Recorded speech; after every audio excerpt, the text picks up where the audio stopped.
Josh from Total Package Speed Strength and Conditioning. Now more than ever, don't have a gym? That's fine. All you need is a wall. Today we are going to go over some of our favorite wall drills that we do in the training center. These are great drills that give immediate feedback. It is great for small spaces to add into a program. These aren't drills just to do on their own as a workout, but these are definitely drills that when programmed correctly, absolutely are advantageous to both speed and strength and stability and control. So follow along with this, some of our top wall drills. This is going to be fun. One of the biggest reasons we like wall drills is because it gives you immediate feedback. You can actually stop the drill mid-rep and you can see what your angles are doing. You can feel where that pressure is going through, especially for speed drills. So our first one here is just a simple wall run. We're going to lean into the wall with our hands extended out from our shoulders. Nice neutral spine going through our hips. Feel that pressure through the foot or the forefoot through that big toe joint. We're going to stay nice and tall, keep our core engaged, make sure our knee drive is coming up to the appropriate height, and just keep going. You really want to feel pressure going into the wall and back through the ground on that drill. You can even stop, see where those angles are at, make sure that you're actually doing the drill effectively and properly to get the best results. Another wall drill that we can add in that progression is a wall run with alternating pauses. So all that is you're pausing in a nice high knee drive position, 3 seconds, 2 quick high knees, and then pause with the other leg. Make sure that those high knees don't get low. They are meant to make sure that they are up at that appropriate level the whole time. We're not getting lazy in between pauses, all right? So this is an awesome drill. Same technique applies. Extend out from your shoulders, pressure into the wall, pressure back through the floor. Good position, core engaged. Make sure you're up on that toe, nice tall positions, hips through. That is an awesome drill to add to the wall run that is also in this video. 30 seconds of an each. You will really start to feel that. Really important to focus on the technique. We're not getting lazy with that, but we're working hard. We cannot stress foot strength enough, especially for sports like hockey or skiing where you're in a hard boot all the time. Generally, your calf strength, your ankle strength, and your foot strength are underdeveloped. In order to actually get that explosive power or strength or speed, we need to have strong contact points on our feet. This is an awesome drill to work on that. You're going to see that I'm leaning into the wall at more of an angle. Both my feet are together right now, and I have pressure going into the wall. I'm going to leave one foot up, so all my weight right now is on my left foot. If you don't have pressure going through the floor, it's going to feel like a stretch. So you need to get up on that toe, that big toe joint, and actively push it into the ground.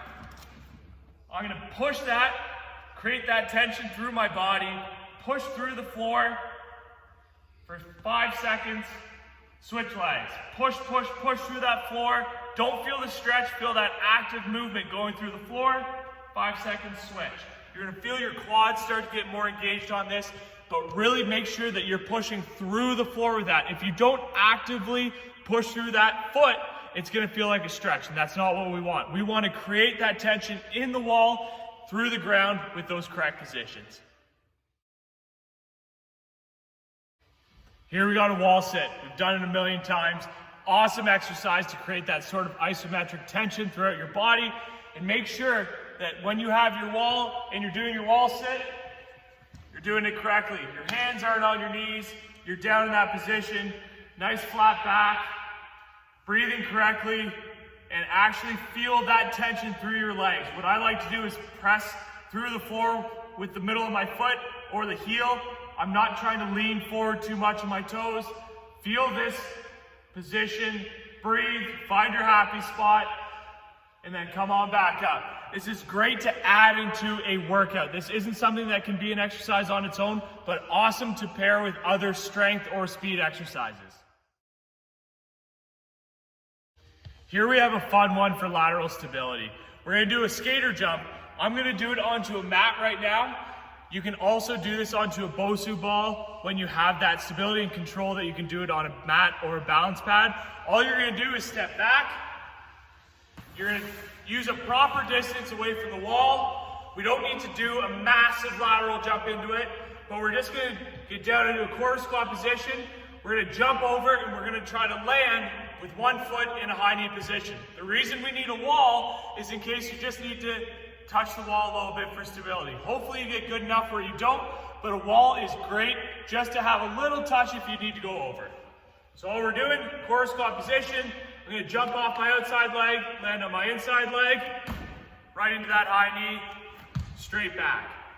High knee, if you gotta touch the wall, straight back. Remember, once you've nailed that position with some sort of unstable floor like a mat, please add a balance pad or a Bosu ball for a little bit extra work and a little bit of an extra challenge on that stability going through that drill. Here's a more advanced drill for the athletes who are actually prepared to go onto it.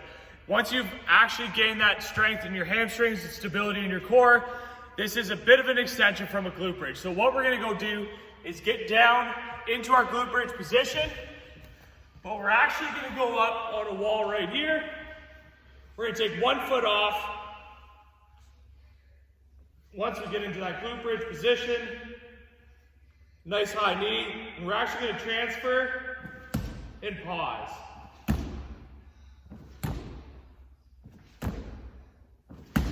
Make sure that transfer is nice and quick.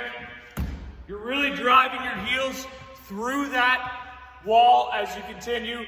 You're not slouching, you're keeping your core engaged, and you're feeling your hamstrings really start to light up through that press into the wall. Don't do that unless you're prepared to. It's more of an advanced drill. Remember, programs are all about progressions. That is something you progress up to once you've nailed the fundamentals.